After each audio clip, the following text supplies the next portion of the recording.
What is good, everybody? Welcome back to another episode brought to you by the League FFB. Today, we are going to be talking about 3 must-start running backs and 3 must-sit running backs in your fantasy football leagues this week for week 5 of the fantasy football season. If this is your first time to the channel, thank you for stopping by and checking in. But without wasting any more time, let's hop right into the 3 starts. Now, the first player that I'm going to be starting in my fantasy football leagues this week is going to be David Montgomery. He gets to play the Carolina Panthers, and I think David Montgomery is a top 5 play at the running back position this week. And when you look at the matchup against the Carolina Panthers have been the 4th easiest matchup against running backs so far this year. They're giving up about 27.5 fantasy points per game to that position. So David Montgomery is going to be due in this one for a lot of fantasy football points. We saw him last week put on a performance where he put up 141 yards and 3 touchdowns. And really, when you look at what David Montgomery has been doing this season in your PPR leagues, he's finished as the running back 17 in week 1, the running back 21 in week 2, missed week 3 due to injury, but then he came back in week 4 and he finished as the running back 2 overall on the week. He seems to be the back that they're trusting when it comes to grinding that early down work, and he seems to be the running back that they're using on the goal line. And when you look at his projections over on Underdog Fantasy this week, they currently have him projected 72.5 rushing yards and a half rushing touchdown. I like the higher on both of these projections, but I think that half rushing touchdown, going higher on that one, I think that one is easy money on Underdog Fantasy this week. Now, the second running back matchup that I like this week is going to be Alvin Kamara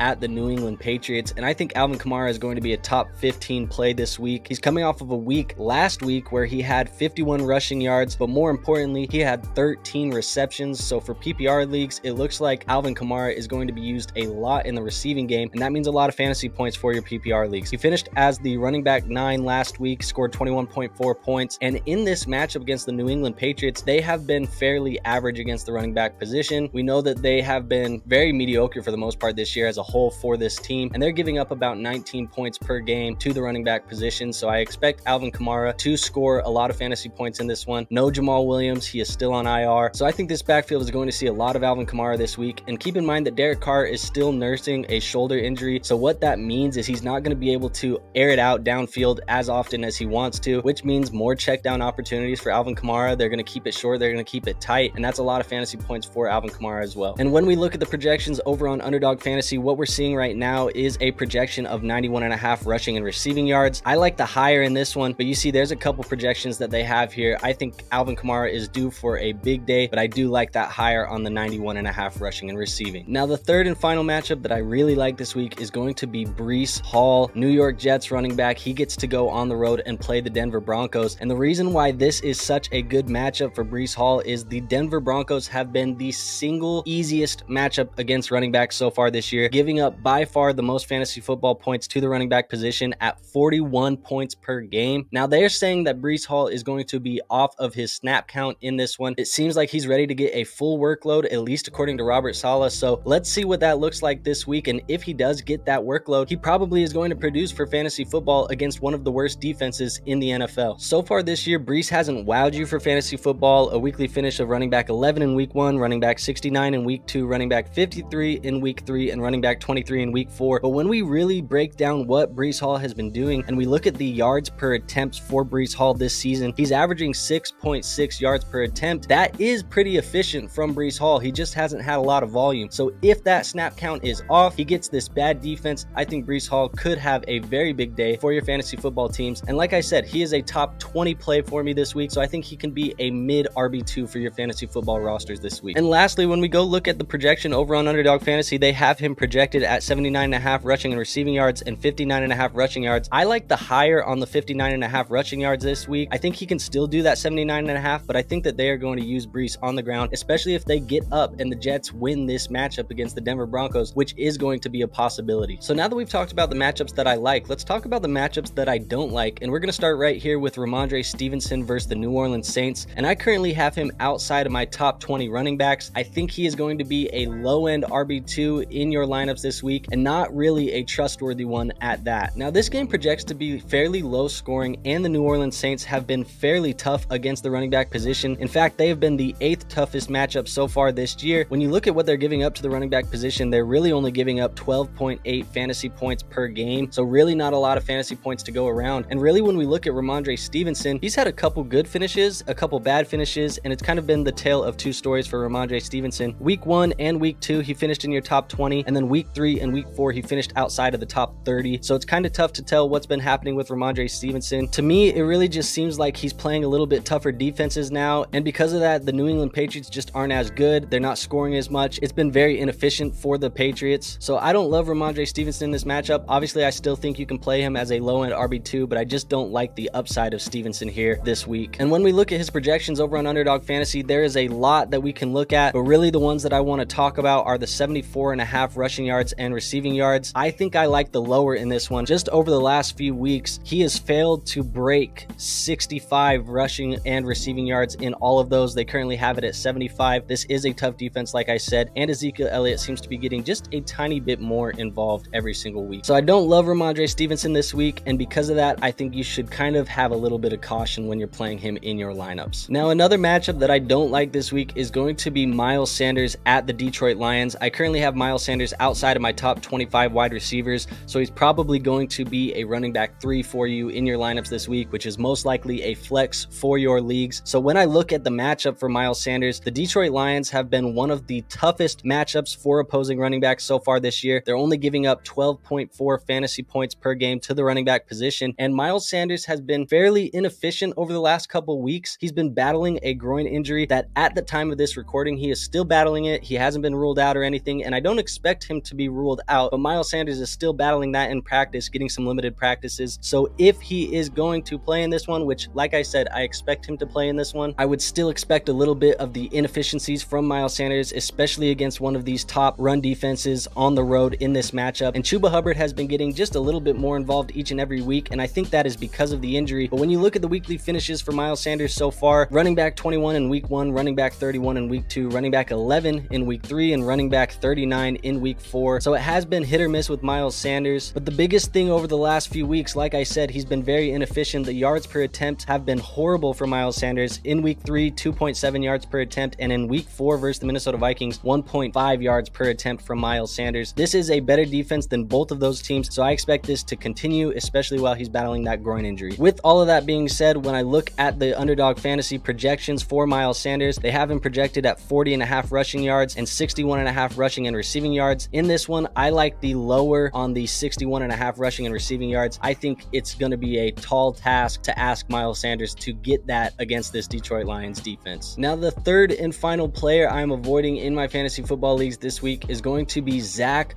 Moss for the Indianapolis Colts. They play against the Tennessee Titans. Now, as a disclaimer, I will say this is primarily because Jonathan Taylor looks like he is going to be activated, and I expect Jonathan Taylor to play in this matchup. It has been a fun ride for Zack Moss. People who picked him up off the waiver wire, they have got a lot of fantasy football points out of Zack Moss, but it looks like this train is coming to a stop, and it looks like it's going to be time for Jonathan Taylor to take back over this backfield. Now, with that being said, at the time of this recording, and I am recording this on Friday, Jonathan Taylor has not been told he is going to be playing in this matchup. So if Jonathan Taylor does not play, this whole thing about Zack Moss, I would still start him if Jonathan Taylor is not playing, but I expect Jonathan Taylor to play in this matchup. Now, with that being said, let's talk about why the matchup is bad for Zack Moss. And when you look at what the Tennessee Titans have done against opposing running backs so far this year, they are a top 5 toughest matchup against running backs, only allowing 12 points per game to the running back position. So I think when you mix in Jonathan Taylor with Zack Moss, and Jonathan Taylor projected, even if he's on a snap count, I still project him to be the lead back in this backfield. I don't like what it's going to look like for Zack Moss. And when we look at what he's done over the last few weeks, finished week 2 as a top 10 running back, week 3 as a top 5 running back. Last week he finished as running back 27, and now Jonathan Taylor likely back into the lineup in a tough matchup against the Tennessee Titans. I just think we've come to the end of the road with Zack Moss here in fantasy football for this year, as long as Jonathan Taylor is healthy. And because of that, outside of my top 35 players, if JT is playing, I'm playing him over Zack Moss, obviously, and then you would not even be considering starting Zack Moss at that point. And as far as Underdog Fantasy projections go, there is nothing on Underdog right now for Jonathan Taylor or Zack Moss, so it seems like over there for Underdog Fantasy, it is just as risky of a situation too, so they don't really know where to put these projections either. So that is why I also think that he is a risky play this week. Now, if you guys would like to play Underdog Fantasy Pick'ems, go ahead and sign up using code League FFB when you sign up. That will give you a 100% deposit match and a free mystery pick'em this week in week 5. And if you liked all 5 of our plays today, when you put those into a pick'em play, 5 out of 5 correct will be 20 times your entry, which could turn turn a mere $10 into a $200 profit for you guys in this week's matchup. Like I said, if you want to sign up, use code League FFB when you do, and or go to the link in the description. You can sign up from that link. Now that is all I have for you guys today. If you did enjoy the video, go ahead and hit that like button. It is the best free way for you to show our channel some support and help us grow, and we really do appreciate you guys taking some time to be here and watch this video. So go ahead and hit that like button for us. And also, if you want more content like this, we put out content like this all the time, so hit that subscribe button and hit the notification bell so you don't miss any of these videos when they do come out. And last but not least, guys, if you want to talk fantasy football directly with me, with a community of people that we built here at the League FFB, ask start sit questions, waiver questions, trade questions, or just hang out and talk NFL, go ahead and join my free Discord. It is going to be linked in the description as well, and like I said, it is free to join, so no risk in going over there and joining that. With all that being said, I don't have anything else for you guys today, so I will see you guys on our next video.